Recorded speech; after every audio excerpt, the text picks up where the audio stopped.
welcome back to my channel. So I'm here today with another minimalism video, and I thought it would be quite an interesting thing for me to certainly think through and perhaps talk about. The start of this sentence was a long time ago. What was I saying? So I want to talk today about the things I feel minimalism has freed me from, because I certainly feel a lot more freedom. So I was sort of thinking to myself, what exactly do I feel free from? And I came up with a list, and I'm going to go through that list right now. So the first thing I freed myself from was the need, the overwhelming, overbearing need to impress people. I was very bothered about being an outfit repeater. So if I knew that I had worn something around a person and I was seeing that person again, then I would not wear it in front of that person again. And thinking about it now, I don't know why I felt I was able to impress people with the clothes that I wore. Like, I don't know how that is something that I thought. Maybe it's that when you wear something nice, it's like the easiest thing for people to compliment you on. So people will say, you know, nice top, nice dress, or whatever. But that's all that they really have access to. They can't really be like, hey, nice personality, if they don't know you, or hey, nice moral code, because they don't know that about you yet. So maybe I had some sort of link between getting compliments and receiving some sort of positive reinforcement from what I wore, just because that, I think, just on an everyday social level is the most accessible. But whatever the reason was, if ever I was going somewhere where I would feel a little bit anxious, a little bit out of my depth, I'd have to buy something new, and I almost saw it as like a costume. It was my kind of like confident person costume, like, hey, a confident person would wear this dress, or, you know, a sexy person would wear these shoes, or whatever it was. It was like a disguise. I wasn't enough, so I had to dress up as somebody who was enough. That's kind of how I saw it. And this meant that I ended up with a wardrobe full of things that were just emotionally heavy, because everything was bought because I was trying to be someone else, or because I needed to go to this event and feel okay. Like, nothing was bought out of a genuine love for myself or for that item or anything like that. Everything had some sort of negative association with it. So when I got rid of all of those things, all of those other people costumes, it was such a relief. It felt so good. And now when I look at my wardrobe, and it's all stuff I like, and it's all stuff that I bought because I love it or because I need it, it's just, I don't know, it's nice. It's a nice thing. I didn't realize that my wardrobe was so poisonous. It's like, oh, there's that skirt that I wore that time I felt awful about myself, or there's that dress, you know, when I was going to that party and this boy would be there and I was so worried that he wouldn't like me, and you know, everything was just so tied up in how insecure I was, I guess. But now I think by getting rid of those things, I feel a lot more secure in myself. And I don't know if that's a direct consequence or if that's just minimalism in general or what, but yeah. And it's not that I don't care what people think about me, because I do, and I think I care too much still. But I also know that I have absolutely no way in controlling what people think of me, so there's no point in worrying about it. So yeah, just get on with it. The second thing that I overcame or freed myself from through minimalism is this thought pattern, this understanding that new equals good. New doesn't equal good. Good equals good. But I was obsessed with like keeping up to date with things, so technology and, you know, trends, all this kind of thing. But then the thing that's weird about this is that so let's take, you know, phones for example. So I would like to always have the newest phone. And at least with the newest phone, it's going to be the most updated phone in some way. So, you know, it's maybe going to have more features than its predecessors in some way.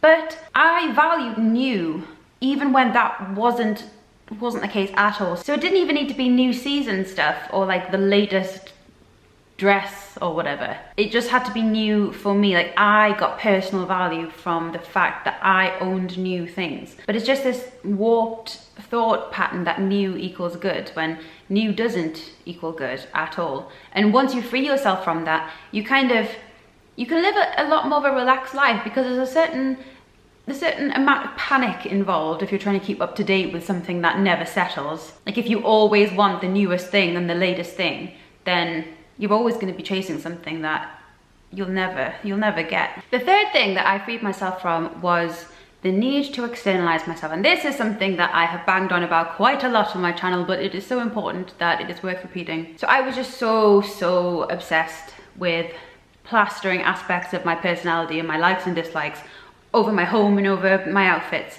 I was so concerned about not being interesting enough that I had to kind of shout it through my possessions, through all the things that I owned. So I used to have like t-shirts that were of bands that I really liked, or franchises and films and TV shows that I really liked. Like, it wasn't enough just to like it. I had to sort of display it. And ultimately this does stem from insecurity, because I didn't believe that I was enough to just exist as someone who likes those things and to be someone worth talking to because I'm me. Like, I thought that to be worth anything, like to be worth someone's conversation, I would have to, it was almost like I would have to wear a conversation topic on my body so that if anyone wanted to come talk to me, then they could. Does that make sense? It feels really weird to say, but there's definitely some truth in that. Not that I even wanted people to come talk to me, it's not that at all. I just sort of wanted to be thought of as somebody who was interesting in some way. But the thing is that I am interesting. Looking back, it's really sad, because there are so many good things about who I am as a person, and I didn't think that they mattered at all. I just thought that it was all about like what I liked and making sure that I liked the newest thing and I had all of these things. Oh, I'm getting all sad thinking about it. Bless me.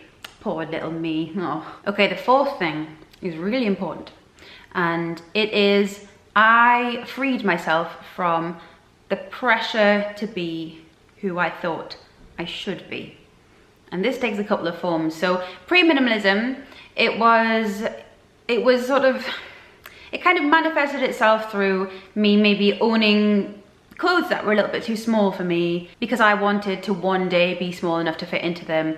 Or it might be, you know, the books that I wanted to read but would never read and wasn't really interested in reading them. I just wanted to be the type of person who would read those books. It sounds stupid, but you know it. Or like owning a yoga mat because I wanted to be someone who did yoga rather than me actually wanting to do yoga. I wanted to be that person who I once saw on YouTube doing yoga, whatever. But the thing is, my obsession with who I wanted to be, it wasn't real. Like, now I'm someone who enjoys being me now. Like, I'm very satisfied with who I am, and I do have goals. There is a vision of me that I would actually like to be, but it's like my vision. It's what I truly want. But back then, what I wanted was so swayed by the people that I saw on TV or on social media, the people around me. And I would link so intrinsically, I would link the person and an item that they were using or a piece of clothing that they were wearing, and have some sort of belief that if I owned that thing, then I would be like that person. Like, I am so easily marketed to that you don't even have to try. You would have just had to have been someone I was remotely interested in, and then I would just have to see you using that product and I would want it. I have a very specific memory. When I was in the Philippines and I would have been 10 years old, there was this advert of this girl, and I think she wanted to play basketball with some boys, and then the boys were like, no, we don't play with girls.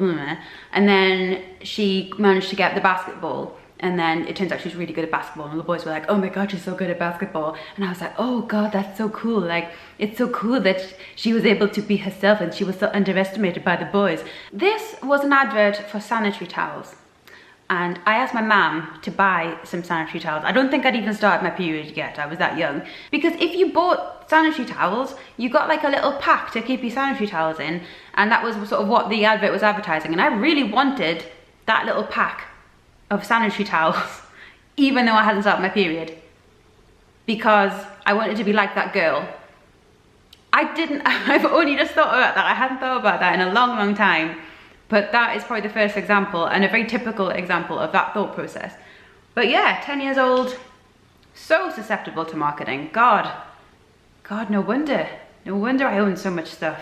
But there's a second layer to this that I would just like to briefly discuss as well. And that is that I did manage to free myself from all of this when I got into minimalism. But then there was a little hazy bit during decluttering and just after where I had it in my head that in order to be happy and to be me and to be the best me that I could be, I would have to be like the minimalist that I saw on YouTube. So minimalism kind of created another aspect of this problem for me, because I then got it into my head that I would have to live a life where I didn't go to work and that I traveled the world and lived in a van, and then that was the way that I would be happy. And I don't doubt that I would be happy like that. You know, that sounds lovely, but that is not the point. The point is minimalism in a lot of ways is about contentment with what you have and appreciation for what you have and the life that you currently lead and the person that you currently are. And these are so important. I think it's great to have goals and dreams and to have some idea of who you want to be and where you want to be.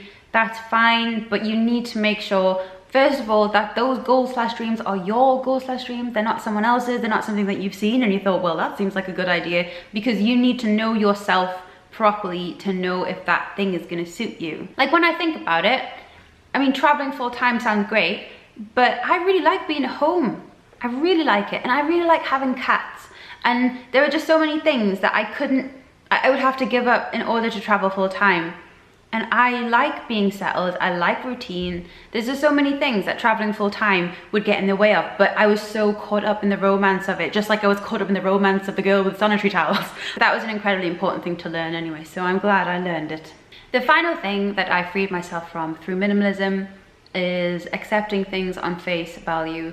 So I didn't really question anything for most of my life. I was so focused on myself and how others saw me. They were my main focuses, that I never really stopped to ask any questions about why I was living my life the way I was, or whether that was the only way to live my life, whether I should try anything else, or what the other options were. I was just so concerned with things that I couldn't actually change, I couldn't actually have an effect on. But then minimalism and veganism both taught me that there's loads of ways to live your life. Do whatever you want. As long as you're not hurting anyone, then the world is your oyster in a lot of ways. Like, you can do what you want. I have grown so much just from this understanding that society might say you should do something one way, and then the thing to do at that point is to think, oh, okay, well, that's great, but what do I think? What do I want to do? Or, you know, my family might do it one way, but then I think, what should I do?